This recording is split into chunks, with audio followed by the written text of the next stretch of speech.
Friends, welcome to newsletter 2 of East. We picked up 6 weeks ago. We thought about Lauren and I sharing our story of coming to Scotland and how that came about, and we thought it was a really cool story. And we told you in that video that we were going to meet some people along the way. So we're here with Challum today. Challum is a Shettleston local. Yep. Lived here my whole life. Yeah, apart from a wee stint in America. But yeah, 47 years here in the East End of Glasgow, Shettleston, up and down this road, Welshot Road. We're going to see that in just a bit, and we're looking forward to that. One of the things that Lauren and I were really mindful of as we were coming across and planning to come across was that we had this heart for the east of Glasgow, because this is an area of Glasgow that is underrepresented in terms of gospel preaching churches. And we had the heart, that was clear, but what wasn't clear was, well, how are we going to reach the east? Because we don't know the culture, we don't have any cred in this part of town. And it's probably end of last year, maybe December or maybe January. Something like that. Martin, the minister at St. Silas, told me about this couple who just arrived at St. Silas, Challum and Claire, and he thought they might be good people to talk to about the church plan. And we jumped on a Zoom call around about that time, and it became pretty apparent that yes, this was going to be an answer to prayer. So do you want to quickly tell us how long you've lived in Shettleston?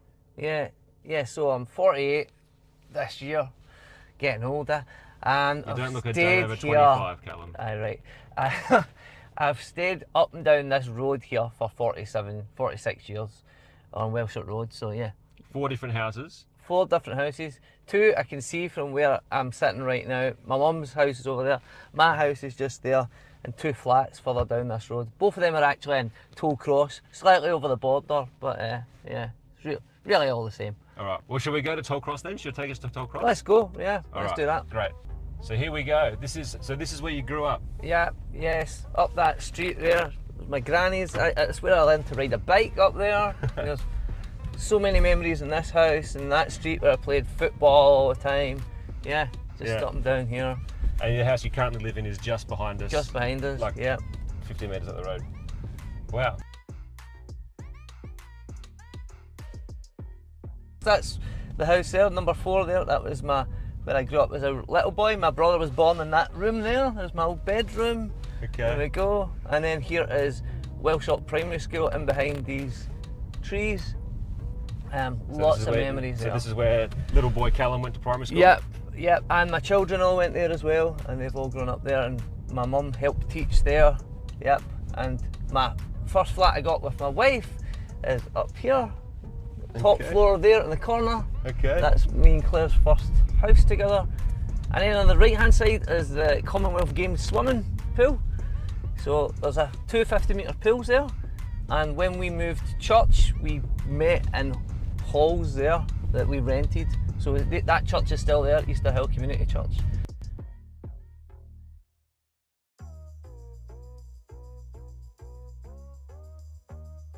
So you grew up on this street.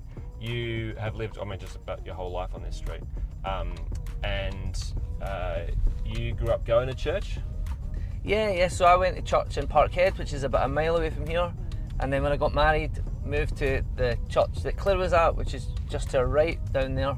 And that's no longer physically meeting in that building. That's the church that moved into the sports centre.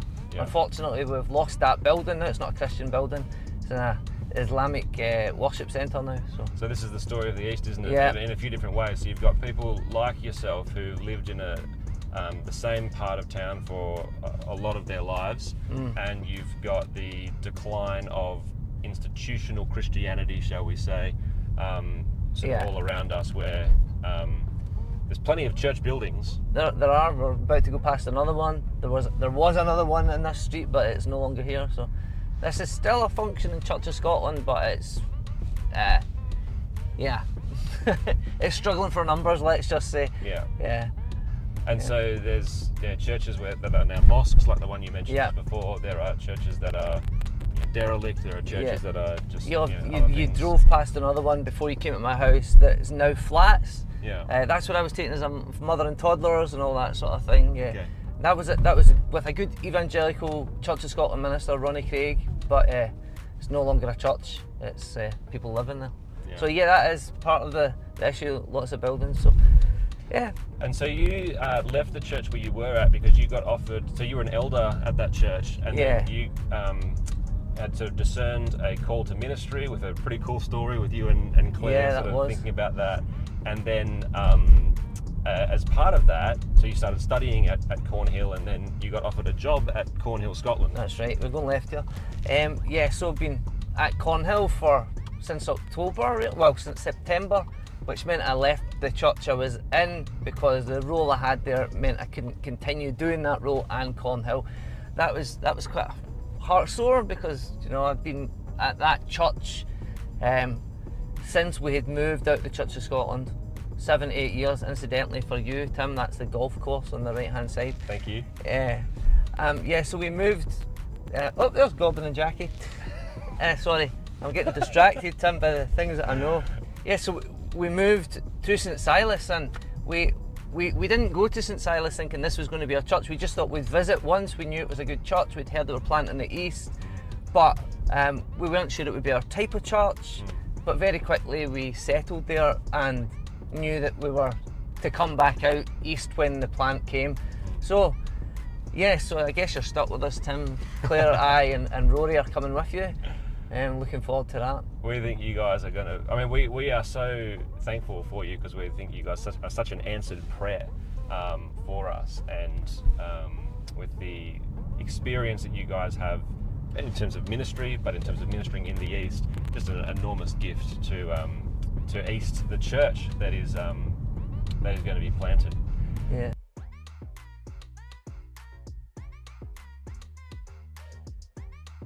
So for me, being in church in the East is important. We wouldn't have settled and stayed at St Silas because we believe you should be in, as much as possible, the local church, and the local church is where it's at and what God is doing in the world. And so for us, it is a great blessing that there's a church coming back near where we're going to be, a bit further out from where we stay, about a mile away initially, but so it is, I guess, we're an answer to your prayers, and I guess in a way you and Lauren coming over and the church starting is an answer for our prayers as well to where we should be next. Because we all want to be worshipping locally, don't we? And sometimes you want to go left here. Sometimes that can't happen, and sometimes we are in situations where Christians end up sort of commuting somewhere for church because you have to.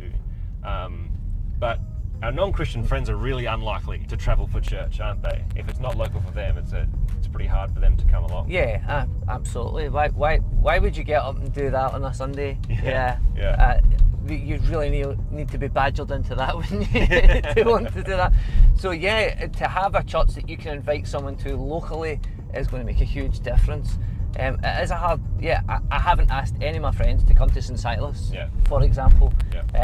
Even though I think, there's lots there that would be good for them, I just know it wouldn't be the place that they're going to come to and settle. Whereas a mile away, what a great opportunity. Yeah.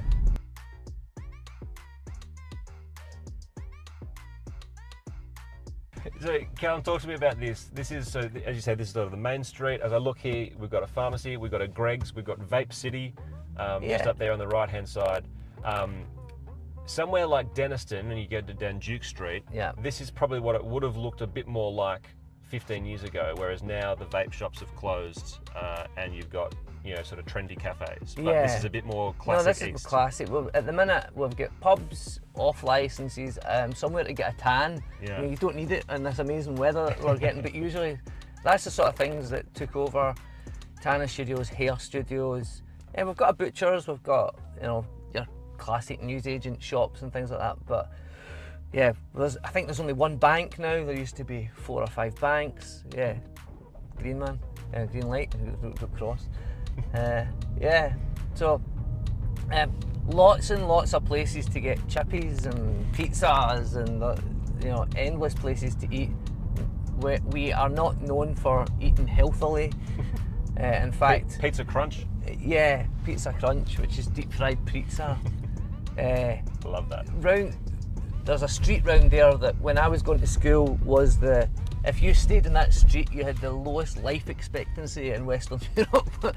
So I went up Really? down that street every day. Yeah, yes, about diet. So, Do you know what the expectancy was at its lowest ebb? oh, mid 60s, 63.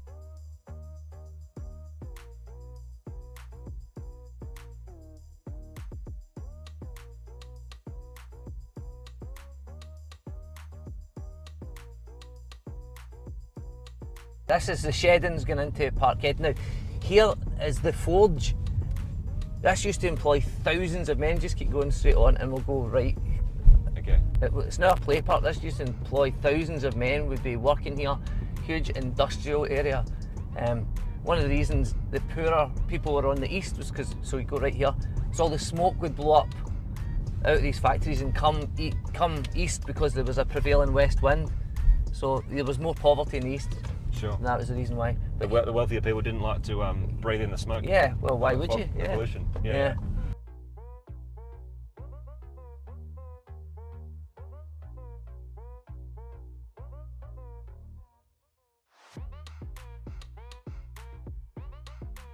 This mural that we might be able to see was put in by the Shettleston Housing Association, I think, just to give a cheerier welcome into the east. Why a giraffe? I don't know. Why a giraffe eating through a roof? I don't know. Well, I suppose if you've got a very tall, thin roof and you go, we want to put an animal on it, Yeah. you don't have too many options. Yeah. Giraffe is the obvious one. Yeah. I love the red sandstone all around Glasgow. I've fallen in love with that. Yeah, it's great, isn't it? Yeah. Yeah, it's kind of iconic of Glasgow, that type of housing. Yeah. Yeah. These are all sort of newer flats. I think about the 80s and 90s these all went up. Yeah. Yeah. Well, thank you for showing us around your patch, Callum.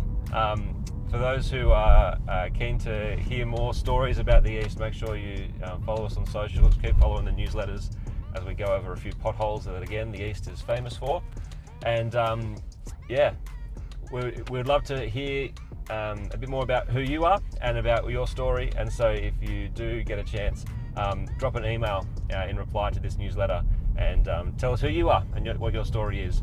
And we've got some information, we've got some meetings coming up the back half of this year, and we'll probably be launching towards January. So do join us then, but I would love to meet you then. Before then, Callum would love to meet you, and we'd love to get a chance to say hi. It'd be great. Come along. It'd be great to see you.